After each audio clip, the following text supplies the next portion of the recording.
America की अहम तरीन खबरों के साथ मैं हूँ रेहान सैयद। आज हम बहुत ज़्यादा अहम जो अमूर हैं अमेरिका में हुए हैं गुज़िश्ता 24 घंटों में, इसके हवाले से आपसे बात करूँगा, आपको आगाह करूँगा कि दुनिया की जो ताकतवर तरीन मुल्क है अमेरिका, उसके अंदर क्या डेवलपमेंट्स हुई हैं पिछले 24 घंटों में। सबसे पहले तो हम बात करेंगे चाँद के हवाले से कि अमेरिका में भी रमज़ान जो है वो पाकिस्तानी एक साथ शुरू नहीं कर पाए। उसके बाद मैं आपको बताऊँगा तारकीन वतन के हवाले से अमेरिकी सुप्रीम कोर्ट ने कांग्रेस की जो फैसला है उसकी तौसीक करते हुए एक फैसला दिया है। वो फैसला क्या है, इस हवाले से मैं आपको आज के इस प्रोग्राम में बताऊँगा। उसके बाद हम बात करेंगे 484 अरब रुपए 484 अरब डॉलर के इमदादी पैकेज का ऐलान किया है और सदर डोनाल्ड ट्रंप ने इसकी मंजूरी दी है। कितने लोग इससे फ़ायदा उठा सकेंगे और कितना बड़ा रिलीफ है ये अमरीकी अवाम के लिए। उसके बाद हम बात करेंगे उन पाकिस्तानियों के हवाले से जो इस वक्त पाकिस्तान से दूर हैं, दीगर ममालिक में हैं और वो पाकिस्तान जाना चाहते हैं। उनके लिए फ़्लाइट्स चलाई गई हैं लेकिन उसके किराए बहुत ज़्यादा हैं।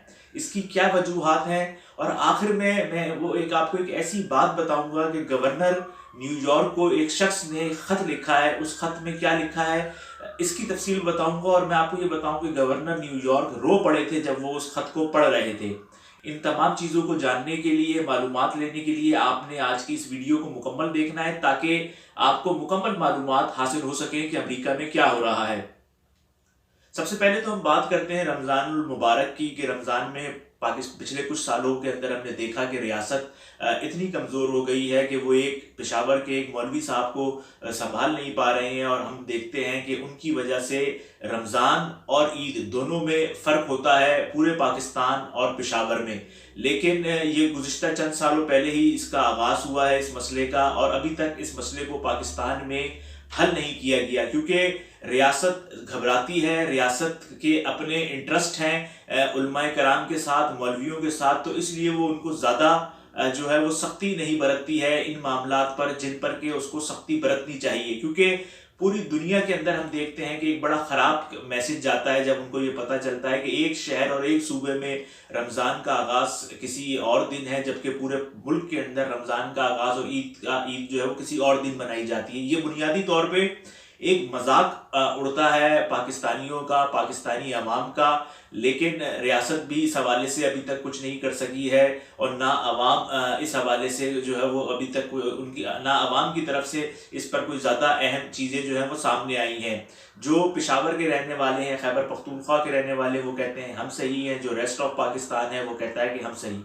जबकि जब हुकूमत ने रोयत हिलाल कमेटी बना दी तो हम सबको चाहिए कि हम उसको फॉलो करें और अगर वो रोयत हिलाल कमेटी गलत है तो फिर हुकूमत को उसको हटा के दूसरे लोगों को लाना चाहिए। लेकिन पाकिस्तान में ये मसला सालों से चल रहा है और मैं आपको बताऊं अमेरिका में भी यही मसला है। कामरान जिलानी साहब हैं, ह्यूस्टन में होते हैं, टेक्सास में होते हैं और उन्होंने उनकी पोस्ट से मैं आपको बता रहा हूँ कि उन्होंने बताया कि वहाँ पर अमेरिका में भी बाज़ लोगों ने कल पहला रोज़ा रमज़ान मनाया है, कल पहला रोज़ा रखा है, जबकि बाज़ ने आज रखा है। चले पाकिस्तान तो इतना तरक्की याफ्ता मुल्क नहीं है और बहुत बड़ी आबादी है, तो जब बड़ी आबादी होती है तो ज़्यादा इंटरेस्ट होते हैं। लेकिन अमेरिका में तो चंद लाख पाकिस्तानी हैं। अगर ये चंद लाख पाकिस्तानी एक साथ रमज़ान का आगाज़ नहीं कर सके, एक साथ ईद नहीं मना सके, तो फिर ये कितनी एक अफसोसनाक बात है कि यानी कि हम हर जगह ही अपना मजाक लगता है कि उड़वा रहे हैं। और कोई भी लोग जो हमारे जो समाजी रहनुमा है या उलमाए कराम है उनको चाहिए कि वो एक पेज पर बैठे और कम से कम ऐसी जगहों पर तो हम इत्तेहाद और जगानगत दिखाएं जहां पर हमारी जो है वो इतनी ज़्यादा तादाद नहीं है। लेकिन मुझे बड़ा अफसोस हुआ कि उसके अंदर बास लोगों ने जो है उलमाए कराम हैं उन्होंने कहा कि जी सैंडियागो में शहादत वसूल हुई है, शहादत आ गई है सैंडियागो से कि वहाँ चांद हुआ है, तो उन्होंने कहा कि रमज़ान जो है वो कल है और बाज़ ने कहा कि आज है। अब आप ये देखें कि लाखों की तादाद में चंद लाख की आबादी है अमेरिका में पाकिस्तानियों की, लेकिन मुतफ़िका तौर पे रमज़ान का आगाज़ नहीं हो सका और ईद भी जो है वो लाजमी सी बात है फिर मुतफ़िका तौर पे होती हुई नज़र नहीं आ रही है। ये बड़े छोटे छोटे मामलात हैं, मुझे बड़ा अफसोस था तो मैंने कहा कि मैं आप लोगों के साथ ये मसला जो है वो शेयर करूँ। अब हम बात करते हैं सबसे पहले कोरोना की जो अमेरिका में हलाकतें हैं वो 52,000 से ज़ायद हो गई हैं और 9 लाख से ज़ायद अफराद जो है उनके जो टेस्ट की रिपोर्ट्स हैं मुस्बत आई हैं। जबकि इसके साथ एक अलार्मिंग जो नई चीज़ सामने आई है वो ये है कि जो एंटीबॉडी टेस्ट हो रहे हैं, उसकी वजह से उसमें ये बात सामने आ रही है कि जैसे कि बहुत बड़ी तादाद में लोग जो है वो कोरोना से मुतासिर हुए हैं, लेकिन इसकी जो है वो चीज़, ये बात जो है वो रिपोर्ट नहीं हो सकी है। ये एक बहुत अलार्मिंग सूरत हाल है। और जो फिगर्स आ रहे हैं तो बास का ये कहना है कि 20%, बास का ये कहना है 30% लोग जो हैं उनके वो मुतासिर हुए हैं कोरोना से। लेकिन अब इनमें जो हलाकतें हैं वो 50-52 हज़ार से जायद हो चुकी हैं इस वक्त। और अब बताया ये जा रहा है कि अमेरिका में पहले की जो शिद्दत है उस शिद्दत में कमी आ रही है, और अब ये मामला जो है वो अपने कमी की तरफ जा रहा है। और आने वाले दिनों में इस बात का इम्कान है कि मजीद बेहतरी जो है वो होगी। इसके साथ ही अमेरिका में जो है वो एक तीसरा बड़ा पैकेज, चौथा इमदादी पैकेज जो है वो दिया गया है हुकूमत की जानिब से। कोरोना के सबब 484 अरब डॉलर के पैकेज को जो है मंजूर किया है। सदर ने इस पर दस्तखत भी कर दिए हैं, जिसमें 75 अरब रुपए जो है वो अस्पतालों पर, हॉस्पिटल्स पर लगाई जाएंगे और 25 अरब रुपए टेस्टिंग पर। आप देखें कितनी बड़ी रकम ये रखी है हॉस्पिटल्स के लिए। जब उनको हुकूमत को देखा कि इतनी ज़्यादा किल्लत है तो एक बड़ी रकम जो है वो अस्पतालों के लिए रखी गई। टेस्टिंग का एक बहुत बड़ा मसला था, इसके लिए 25 अरब रुपए जो है वो खर्च हुए हैं।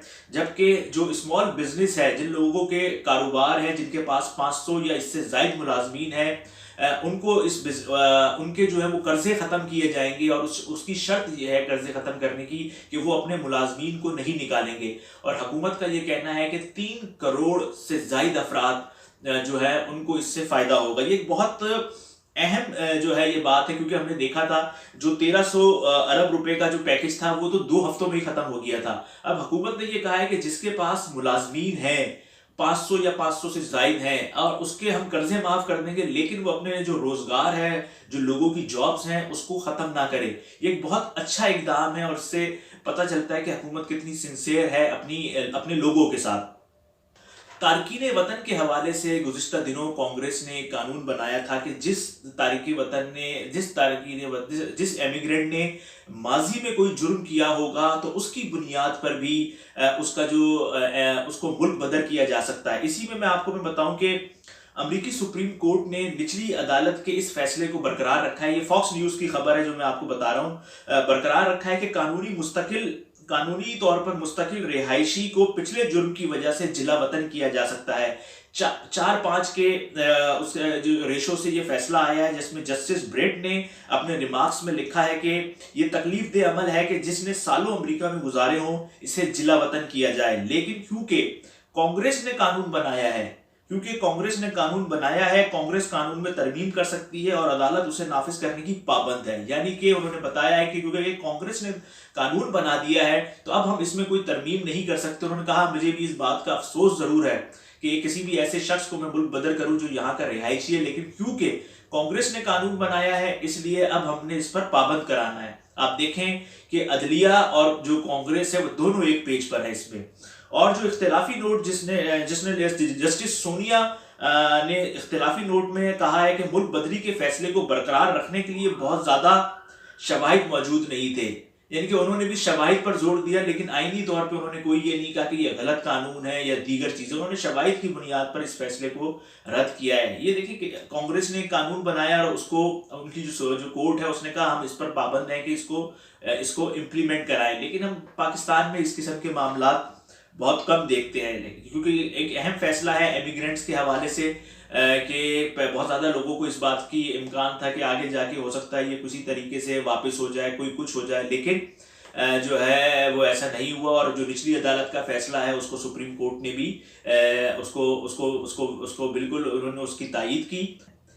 इसके साथ ही एक बहुत बड़ा मसला चल रहा है कि जो बैरून मुल्क पाकिस्तानी फंसे हुए हैं इस वक्त वो अपने मुल्क जाना चाहते हैं, लेकिन जो जहाज़ों की फ़्लाइट्स हैं वो बहुत कम चलाई जा रही हैं, नंबर 1। और दूसरा ये है कि जो किराए हैं जहाज़ों की वो बहुत ज़्यादा है। यानी कि अमेरिका से कनाडा से जो किराए सामने आए हैं वो 2800 कैनेडियन डॉलर है। अमेरिका में 1800 2000 डॉलर का किराया है जो कि दिल्ली से पाकिस्तान जहाज़ जाएगा। और आम दिनों में आम दिनों की निस्बत ये बहुत ज़्यादा किराया है, क्योंकि जो नॉर्मल किराया होता है वो तो सिर्फ वो ज़्यादा से ज़्यादा 1100 होता है, लेकिन इस वक्त 1800 का किराया है और इस वजह से लोग काफ़ी परेशान हैं। और बाज़ लोगों को ये बताया गया है कि आपने वहाँ जाके, पाकिस्तान जाके होटल में रहना है, क्वारंटाइन होना है और उसके बाद आप अपने घर जा सकेंगे। तो ये जिसकी वजह से लोगों के खर्चात बहुत ज़्यादा आ गए हैं और बहुत ज़्यादा लोगों ने तो इस वक्त मनसूख कर दिया है कि वो इस फ्लाइट से जाएं जो कि अब चलाई जा रही है। जब हमने इस सिलसिले में बात की मुताल्लिका अफराद से, तो उनका ये कहना था क्योंकि ये जहाज़ खाली जा रहा है पाकिस्तान से और वहाँ से भर के आएगा, इसलिए इसके जो किराए हैं वो इतने ज़्यादा हैं। लेकिन जो इंटरनेशनल फ़्लाइट्स हैं उसकी निस्बत अभी भी जो पाकिस्तान इंटरनेशनल एयरलाइन है उसकी जो किराए हैं वो कम है। अब हुकूमत के पास अगर पैसे होते तो वो रिलीफ देती, लेकिन हुकूमत ने इस सिलसिले में कोई रिलीफ नहीं दिया। जबकि खान साहब कहते हैं ओवरसीज़ पाकिस्तानी मेरा सरमाया है।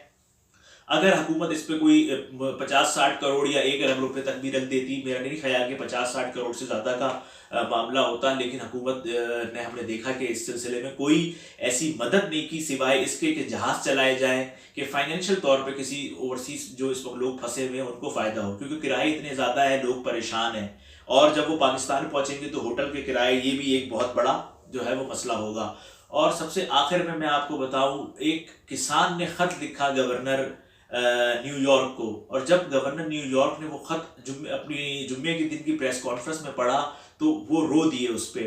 किसान ने कैंसास का रिहायशी किसान है जिसका नाम है डेनिस। उसने बताया कि मैं 70 साल का हूँ, मैं हूँ, मेरी एहलिया है और हमारे 3 बच्चे हैं। उसने कहा मैं क्योंकि फार्मर हूँ, किसान हूँ, तो मेरे पास N95 की मास्क 5 हैं। हम घर में 4 फर्द हैं, 1 मास्क खाली है। और उसने वो मास्क गवर्नर को भेजा और अपने ख़त में लिखा, मुझे पता है कि आप मसरूफ़ होंगे, शायद आप मेरा ये ख़त ना पढ़ सके, लेकिन मैं आपको ये बताऊं कि मेरे घर में 4 अफराद हैं और हमारे पास 5 मास्क हैं। तो 1 मास्क जो है ये ज़्यादा है और ये मास्क मैं रियासत को देना चाहता हूँ, और रियासत जो है वो इस मास्क को, N95 के मास्क को किसी डॉक्टर या नर्स को दे। तो गवर्नर ने बताया, जब ये खत पढ़ा तो उन्होंने रो दिए। उन्होंने बोला आप देखें कि कितनी लोग, ऐसी ऐसी कौम को कैसे कोई शिकस्त दे सकता है, कैसे कोई वबा शिकस्त दे सकती है जो इतनी ज़्यादा, जिसके अंदर एक बुलंद हौसला है, जो अपने वतन से इतनी ज़्यादा मोहब्बत कर रही है कि अगर उसके पास एक इजाफी चीज़ थी तो उसने वो फ़ौरन से हुकूमत को दे दी। ये एक बहुत बड़ा अमल है और हम सबको चाहिए कि हम इस बात से सबक सीखें कि लोग अपनी रियासत से, अपने लोगों से किस कदर मोहब्बत रखते हैं कि उन्होंने अगर एक चीज़ ज़्यादा थी तो वो रियासत को उसने वापस कर दी। आज तक के लिए इतना ही, कल आपसे फिर मुलाकात होगी।